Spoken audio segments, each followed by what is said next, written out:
பொதுமக்கள் எல்லாருக்கும் என்னோடய வணக்கம். இந்த உலகத்தில் அழிஞ்சிட்டு வர அதிசய விலங்கின மாதிரி அழிஞ்சிட்டு வர இந்த விவசாயத்தை மீட்டெடுக்கலைன்னாலும் பரவாயில்ல. இந்த விவசாயத்துக்கு நீங்கள் செய்யக்கூடிய துரோகமானது மிகப்பெரிய துரோகமானது நெகிழிப்பை யூஸ் பண்ணுறது தான். நீங்கள் நினச்சிட்ருக்கலாம் நெகிழிப்பை பார்த்திங்கன்னா உலகத்தில் தவிர்க்க முடியாத, அதை சுத்தப்படுத்த முடியாத ஒரு 2வது இடத்துல இருக்குது அப்படின்னு சொல்லி உலக ஆராய்ச்சி நிறுவனம் சொல்லிகிட்டு இருக்காங்க. அந்த மாதிரி காலகட்டத்தில் இருக்கோம். நாம் நெகிழிப்பையை யூஸ் பண்ணாமல் அடுத்த ஜென்ரேஷனுக்கு ஒரு நல்ல ஜென்ரேஷனாக மாற்றணும் அப்படின்னு உங்களை தாழ்வோடு கேட்டுக்கொள்கிறேன்.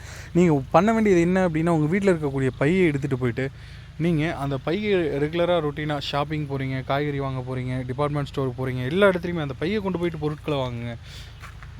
சில இடத்துல பார்த்தீங்க அப்படின்னா, நீங்கள் கொண்டு போகாத பைக்கு 10 ரூபா கொடுத்து உங்களே பையை விலை கொடுத்து வாங்குகிற நிலைமைக்கும் கொண்டு வந்துட்டாங்க, நெகிழி பையை தவிர்க்கணும் அப்படின்றதுக்கு. ஆனால் அப்படி இருந்தும் நம்ம ஜனங்க திருந்துற மாதிரி இல்லை. நெகிழி பையை யூஸ் பண்ணி பார்த்தீங்கன்னா விவசாயத்தை அழிக்கிறீங்க, மண்ணோட வளத்தை கெடுக்குறீங்க. பொதுமக்களை நீங்கள் திருந்தணும்னு நினச்சா மட்டும்தான் திருந்த முடியும். திருந்துங்க, காப்பாற்றுங்க. நன்றி, வணக்கம்.